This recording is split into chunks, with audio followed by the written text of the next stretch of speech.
I've gotten a lot better at like the logic games, but I'm having an issue with when you need to switch the variable with the rule application. Like if Z was in the second place, what would the last two be? Or like, I get confused, I think, on how to diagram it correctly. So I'm trying to replace it and I'm not putting the other variables in the proper place. I'm not sure if it's supposed to look like the exact same diagram that I already have and I'm just changing the variable, or if I have to go back to the rule itself. And like, I don't know what is not clicking, but like I'll get, like I did like a practice test and I'll get the section right except for those two questions. Gotcha. Okay. Yeah. So rule substitution questions, also known as equivalent rule or rule equivalency. It's not just switching the variables, it's switching the rules themselves. And that means that the main diagram may not look the same, but you will end up with the same meaning and the same inferences, but it could appear different. Okay.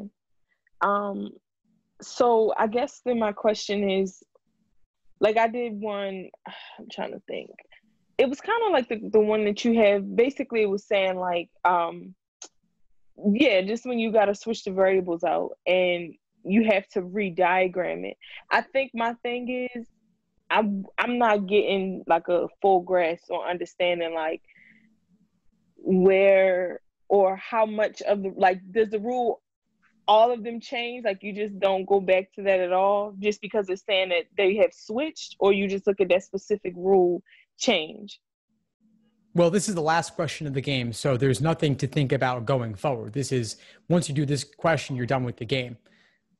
Put it aside. But okay. But with the rule, you're removing the old rule and you're inserting or replacing it with the new rule. And so the old rule's gone, the new rule's there. And the question is, would all the other previously valid hypotheticals still hold? And meaning, is this no more limiting than the original? Because if the new rule would render a previously valid diagram invalid, then it's too restrictive and couldn't be correct. And then on the flip side, if it allows something that previously would not have been possible, then it's too permissive and also then is not correct, but for the opposite reason. Oh, okay. I think then that's probably what my issue is. I think I'm looking at the rules and I'm trying to mesh them together. So it's making me think like I need to still insert everything and try to fit the rule in somewhere, like the new one. Okay, that makes a lot of sense now. Thank you, because I was kept doing questions and I'm like, why am I not? It's something is missing. I don't understand like what's the problem. But with logical reasoning, I am I don't even know the word right now. Like I don't even know. Like, I don't think I'm struggling, but the sufficient and assumption questions, they really have me like overthinking. And I don't want to overthink, but I don't understand. Like I'll read the answer and I'll second guess what was right, because I think I'm thinking too much about what was said instead of the entire like stimulus in whole. So it's making me like double back and thinking like I don't know why I'm doing that. But like the question about when it's comparing two different opinions and you have to look at it, I don't know, like the one in one of the masterclass videos I was watching, when I was reviewing the question, it was so simple, but I don't know why I was more stuck on it was the one about the portrait. That was like so simple, but to me I was thinking it was more so about them trying to have the resemblance. Like I don't know why I'm so stuck on the words, it seems like, than the actual issue at hand. I hear you. And All right. I don't really know what to differentiate the two. Like it's kind of getting tricky but it's not, I don't understand. Like when I took the test though, like when I be doing the practice exams, it doesn't seem that hard sometimes. So I don't know how to stop that differentiate. I don't know how to stop it. Well, first off, I would say it's never, as you know, it's never about the topic. It's about the structure. It's the method of reasoning. It's the argument. And so if there's a terminology, if there's a keyword that you don't know, of course you can, maybe they'll define it in context, or maybe they'll define it elsewhere in that passage, and you can find the meaning and then just substitute it whenever you come across it. That's one thing I'll say. Next thing I'll say, conclusion. Start with the conclusion always. Okay. Start with the conclusion, then the evidence. And from there, you can see how they go about making their argument, and you can be sure that you're not getting too wrapped up in the details or the specifics. There's occasionally even filler in the stimulus. Yeah, I don't know. I think I find myself trying to like overly exert the words to make sure that I'm grasping the concept when I feel like it is just right there. But of course, the fillers and the inside kind of get me stuck with this trying to explain what's actually going on or what they're really asking me to figure out. But I'll try that the other way around. Hopefully I get somewhere far with that. Reading comp, I'm not really struggling with that. It's just trying to get my reading speed with the computer and everything, like just trying to get more comfortable with reading and understanding the passage, and then trying to get to the answer in enough time so that I can get to whatever's next. Just because I think, again, the same thing I'm kind of doing with logical reasoning, the overreading is kind of hurting me. I think the more I review the passage in its entirety, and I'm like, I'll second guess it instead of just going on ahead and just trying to see so my brain is kind of false starting in a sense, because I'm not really just going at it. I'm stopping to pause break or something. So I don't know. I guess that's a mental thing I just need to calm down on. And because the test is coming up, I'm this is why am I acting like this right now? But I don't know. Well, you got to go in with a purpose. So when you're jumping into a reading comp passage, what are you hunting for? What are you reading for? How do I say that? Basically, just to kind of figure out what the synopsis of everything is, what the topic and the conclusion would be.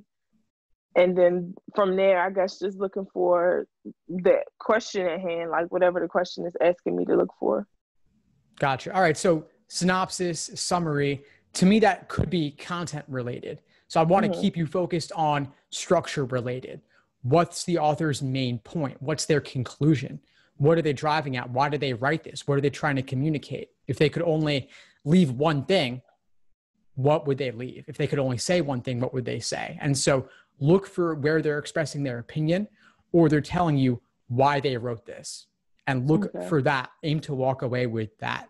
Don't get too wrapped up in the details. And remember, when I think synopsis or summary, I think of that from a content perspective. You could look for the topic sentence of each paragraph, right? Or the ending sentence of each paragraph. And that would give you a taste of that possibly. But I wouldn't go that approach with it. The main idea could be buried anywhere, and it's where they express their opinion. So if they say something is fortunate or something is unfortunate, that would be one indication. Okay. Ooh, that makes sense too. That's so crazy. You could be doing all this, and then 2 seconds somebody explain it different. Yeah, I mean, I think for the most part, it's starting to really make a lot more sense to me. Just reviewing the videos and watching the different things, and then trying those online the practice tests that they have online. They've definitely been getting a lot.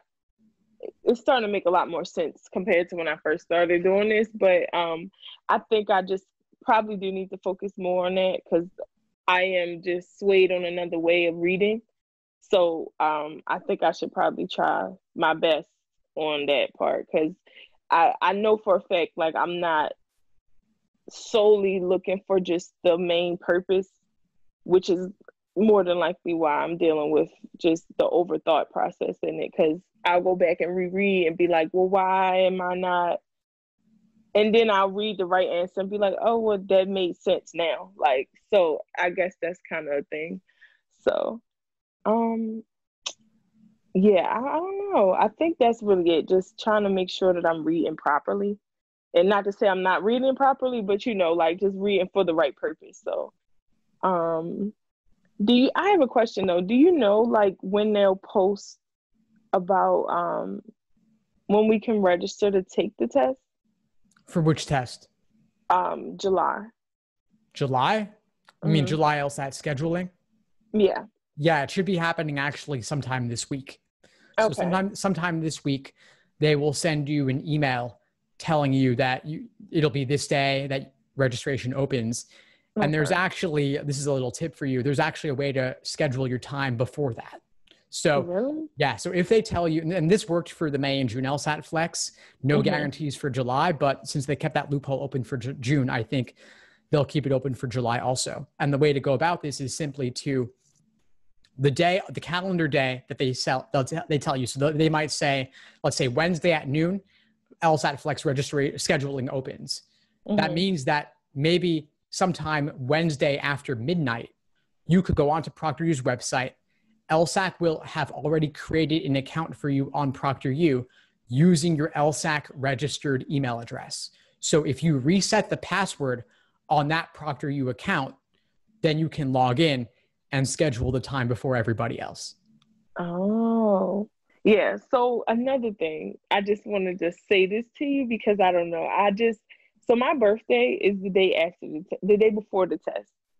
But I read on their website that you could either take the test on the 12th or the 13th. Now, I feel like I could take the test on my birthday if it's in the morning, but I don't know what those, do you know like the times that people have taken the test like in June and May? Yeah, so the times are 9 a.m.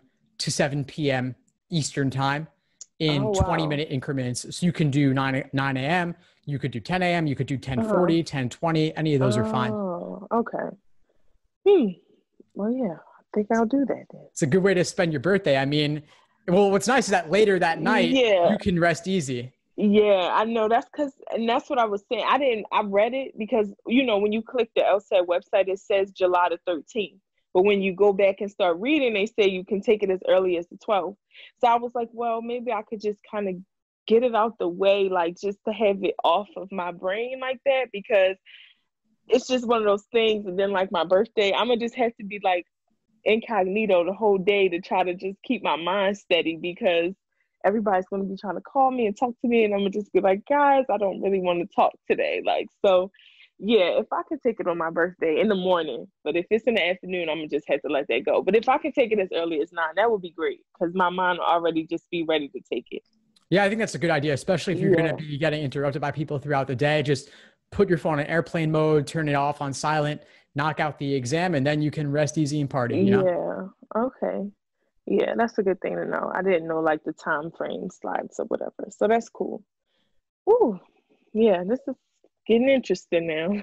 Yeah, you're in the home stretch. Yeah, this is interesting. So would it be better for me to just, I guess, finish this week out the way I've been studying and then like start the practice exams more on like the next 2 weeks, since that's like the wind down time for the test? Or I mean, at this point, with a couple of weeks out, I'd be focusing on doing full length exams and reviewing them. And full length for the flex is only 3 sections. So I would just be doing maybe 1 or 2 timed flex exams a week, meaning just remove one of the logical reasoning sections and do the other 3. Just do those and review them. If you notice weak areas, focus on those too on the side. Okay. All right. Well, I think that's really all the questions that I had. I'm definitely gonna revert my thinking process on these questions for when I read. And I guess if I have any other questions, I can send you an email, or definitely when this works, because I'm sure it will, because all this other stuff has been working that you've been telling me to do. So when this works, I'll definitely let you know like how far it's gotten me, because I'm probably going to take another test tomorrow just to kind of see where I'm at. And yeah, I think that's it though. Awesome. Yeah, definitely keep me posted if you need anything at all. But I think you're in a good place. And to just take those insights on the different areas we talked about and start applying them. Okay. All right. Well, thank you so much. My pleasure, Capri. Have a good one. Right. I'll talk to you soon. Bye. Bye. Thanks for tuning into the show. Please subscribe if you haven't done so already to be notified of new episodes as I release them. And feel free to reach out if you need anything at all as you move forward with your prep. I'm happy to help however I can. In the meantime, I wish you all the best and take care.